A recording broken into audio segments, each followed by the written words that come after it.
All right, FRAPPY number 1. So they give us this situation where we've got heating oil flowing into a tank or being pumped into it, and that they give us this equation H of T and then equals blah. They gave us the rate that the heating oil was flowing out of the tank, that was R of T, and then they gave us the initial amount was 125 gallons of heating oil. Very important on these that both of these equations we're talking about the rate. Important whether we're talking about a rate versus the amount of something, two different things there. So part A asks us how many gallons of heating oil are pumped into the tank during the time from 0 to 12 hours. So remember that if we're looking at a rate, then finding the integral of that rate is going to give us the total. So finding the integral of velocity is what gives us the total distance. So if we're looking at the total amount that's pumped into the tank, I only want to be looking at H of T. So I'm going to find the integral from 0 to 12 of H of T dt. And I didn't write the whole equation there. You can do that if you want to, but we'll just say H of T dt. Now on this AP test, because none of the problems require a graphing calculator, I would guess that on something like this, they would just have you set it up. Or they would give you something that you can actually easily find the integral of. This is not something that they would expect you to be able to find the integral of on the AP test. So you might have just stopped there. If you had a calculator handy, you might go ahead and plug it in and it should be 70.571 gallons. Remember, you're always rounding to 3 decimal places on the AP test. For part B, it wants to know if the level of heating oil is rising or falling when T equals 6 hours. So when we're talking about the rate rising or falling, we're talking about rates here. So we're not finding an integral this time, we're using the rates. But if we're talking about whether it's rising or falling, we have to think about how these are related. So we've got something being pumped in, a rate going out of it, and that's going to be negative. So instead of just adding the two things together, we're going to have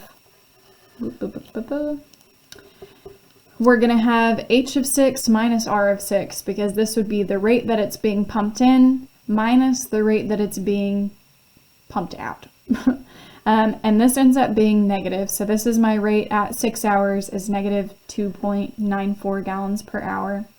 And because this ends up being negative, we want to say that that level of heating oil is definitely falling because it was a negative rate. For part C, we're asked how many gallons of heating oil are in the tank at time equals 12 hours. So for this, we need to consider that we had that initial amount. We've got things being pumped in, we've got oil being pumped out. So we've got all of those things, but it is an accumulation problem, so we're going to have integrals involved.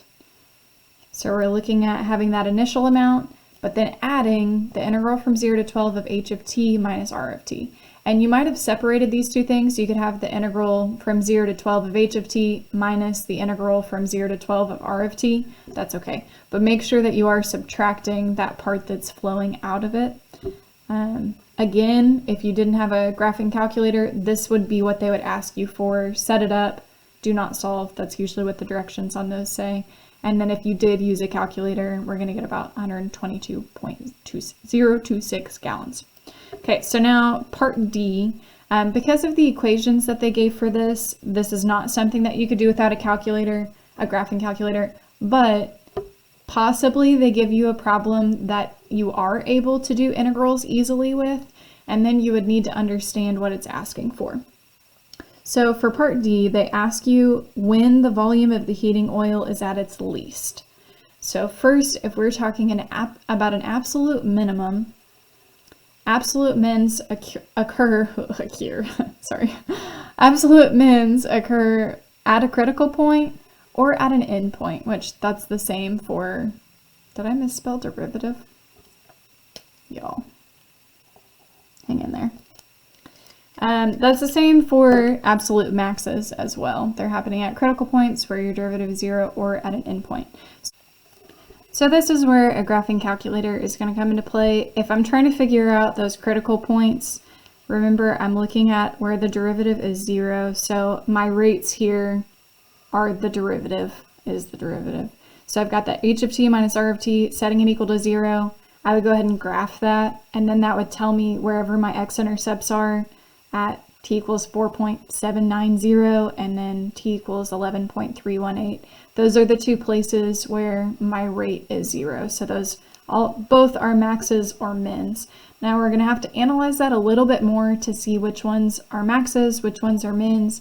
So if we explore this h of t minus r of t a little further, and we already had plugged in 6 hours in part B and found that it was negative, so we at least know that this little piece right here, this is negative, which means that it's decreasing.